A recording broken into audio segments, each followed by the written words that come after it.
ലൂക്കോസ് എഴുതിയ സുവിശേഷം അധ്യായം 1. ശ്രീമാനായ തെയോഫിലോസേ, ആദിമുതൽ കണ്ട സാക്ഷികളും വചനത്തിന്റെ ശുശ്രൂഷകന്മാരുമായവർ നമ്മെ ഭരമേൽപ്പിച്ചതുപോലെ നമ്മുടെ ഇടയിൽ പൂർണ്ണമായി പ്രമാണിച്ചു വരുന്ന കാര്യങ്ങളെ വിവരിക്കുന്ന ഒരു ചരിത്രം ചമപ്പാൻ പലരും തുനിഞ്ഞിരിക്കൊണ്ട് നിനക്ക് ഉപദേശം ലഭിച്ചിരിക്കുന്ന വാർത്തയുടെ നിശ്ചയം നീ അറിയേണ്ടതിന് അത് ക്രമമായി എഴുതുന്നത് നന്നെന്ന് ആദ്യമുതൽ സകലവും സൂക്ഷ്മമായി പരിശോധിച്ചിട്ട് എനിക്കും തോന്നിയിരിക്കുന്നു.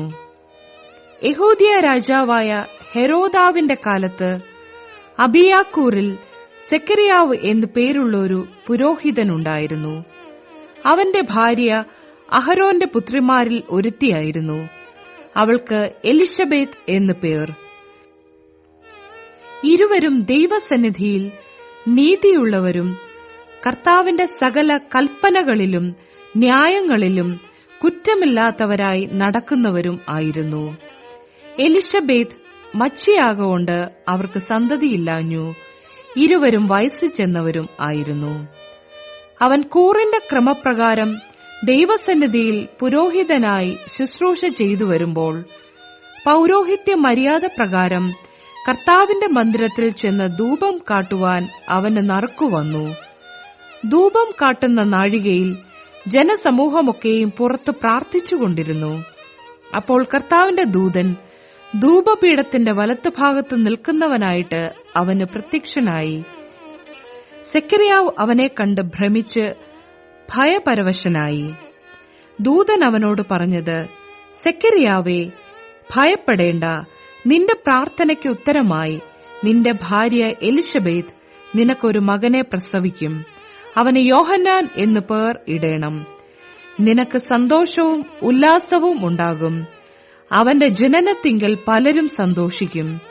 അവൻ കർത്താവിന്റെ സന്നിധിയിൽ വലിയവനാകും. വീഞ്ഞും മദ്യവും കുടിക്കയില്ല.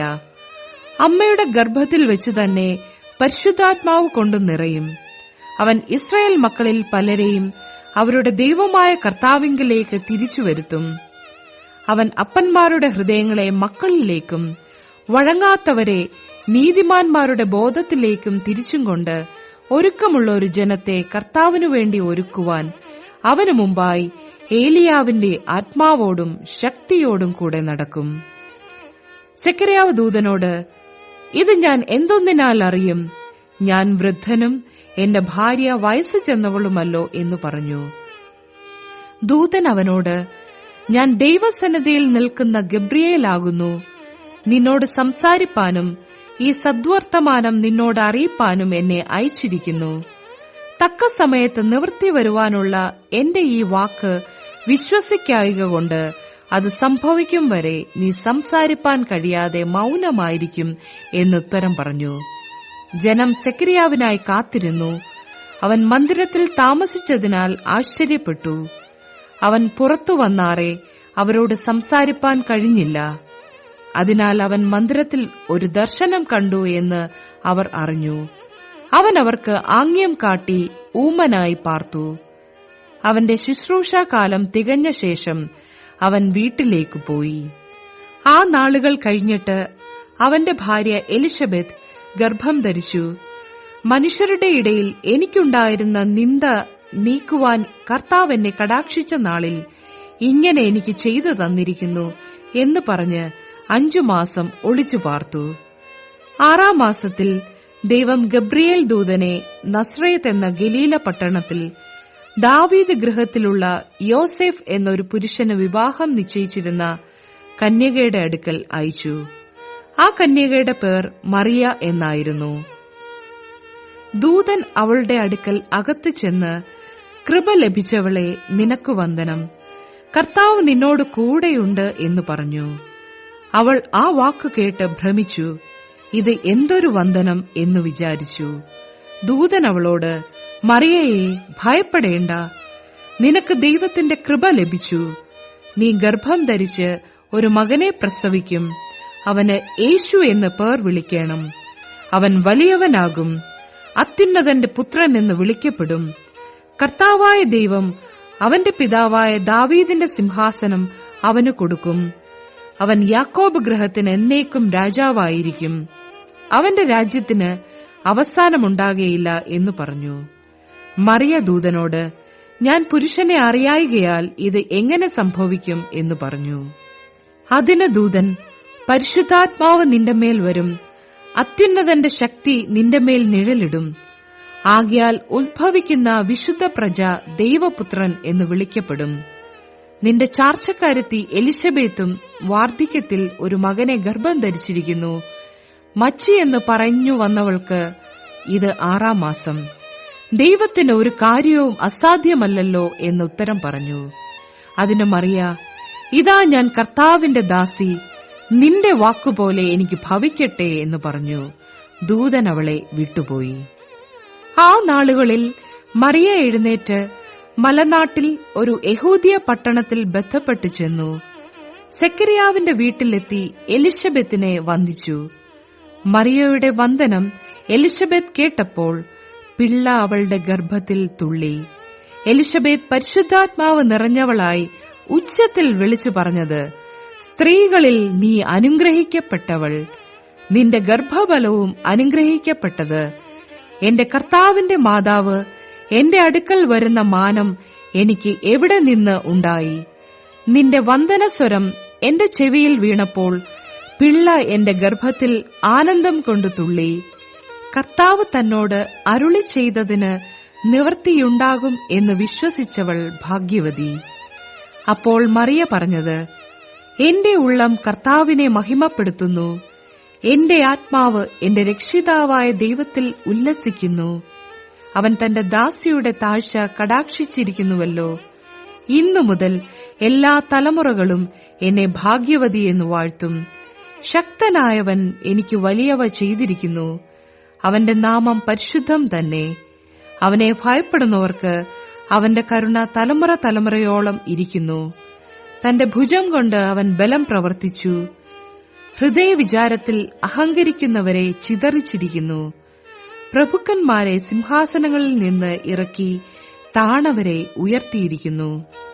വിശന്നിരിക്കുന്നവരെ നന്മകളാൽ നിറച്ചു. സമ്പന്നന്മാരെ വെറുതെ അയച്ചുകളഞ്ഞിരിക്കുന്നു. നമ്മുടെ പിതാക്കന്മാരോട് അരുളി ചെയ്തതുപോലെ അബ്രഹാമിനും അവന്റെ സന്തതിക്കും എന്നേക്കും കരുണ ഓർക്കേണ്ടതിന് തന്റെ ദാസനായ ഇസ്രായേലിനെ തുണച്ചിരിക്കുന്നു. മറിയ ഏകദേശം 3 മാസം അവളോടുകൂടെ പാർത്തിട്ട് വീട്ടിലേക്ക് മടങ്ങിപ്പോയി. എലീശബെത്തിന് പ്രസവിപ്പാനുള്ള കാലം തികഞ്ഞപ്പോൾ അവൾ ഒരു മകനെ പ്രസവിച്ചു. കർത്താവ് അവൾക്ക് വലിയ കരുണ കാണിച്ചു എന്ന് അയൽക്കാരും ചാർച്ചക്കാരും കേട്ടിട്ട് അവളോടുകൂടെ സന്തോഷിച്ചു. 8-ാം നാളിൽ അവർ പൈതലിനെ പരിച്ഛേദന ചെയ്യുവാൻ വന്നു. അപ്പന്റെ പേർ പോലെ അവന് സെക്കരിയാവ് എന്ന് പേർ വിളിപ്പാൻ ഭാവിച്ചു. അവന്റെ അമ്മയോ, അല്ല, അവന് യോഹന്നാൻ എന്ന് പേരിടേണം എന്ന് പറഞ്ഞു. അവർ അവളോട്, നിന്റെ ചാർച്ചയിൽ ഈ പേരുള്ളവർ ആരുമില്ലല്ലോ എന്ന് പറഞ്ഞു. പിന്നെ അവന് എന്ത് പേർ വിളിപ്പാൻ വിചാരിക്കുന്നു എന്ന് അപ്പനോട് ആംഗ്യം കാട്ടി ചോദിച്ചു. അവൻ ഒരു എഴുത്തുപലക ചോദിച്ചു. അവന്റെ പേർ യോഹന്നാൻ എന്നെഴുതി. എല്ലാവരും ആശ്ചര്യപ്പെട്ടു. ഉടനെ അവന്റെ വായും നാവും തുറന്നു.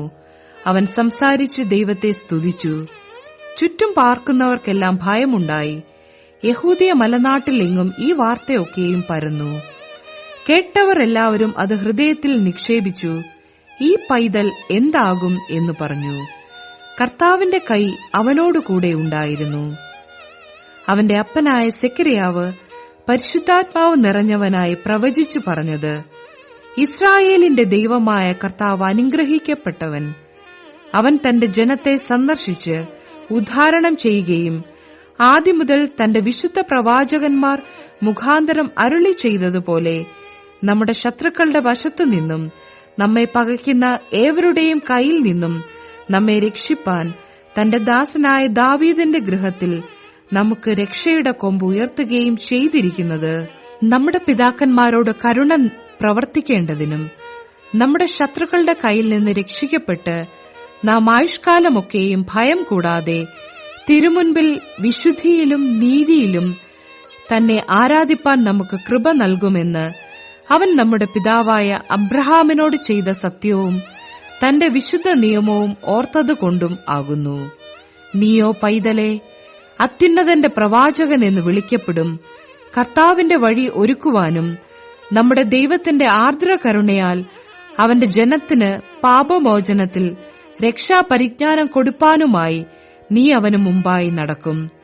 ഇരുളിലും മരണനിഴലിലും ഇരിക്കുന്നവർക്ക് പ്രകാശിച്ച് നമ്മുടെ കാലുകളെ സമാധാന മാർഗത്തിൽ നടത്തേണ്ടതിന് ആ ആർദ്രകരുണയാൽ ഉയരത്തിൽ നിന്ന് ഉദയം നമ്മെ സന്ദർശിച്ചിരിക്കുന്നു. പൈതൽ വളർന്ന് ആത്മാവിൽ ബലപ്പെട്ടു. അവൻ ഇസ്രായേലിന് തന്നെത്താൻ കാണിക്കും നാൾ വരെ മരുഭൂമിയിൽ ആയിരുന്നു.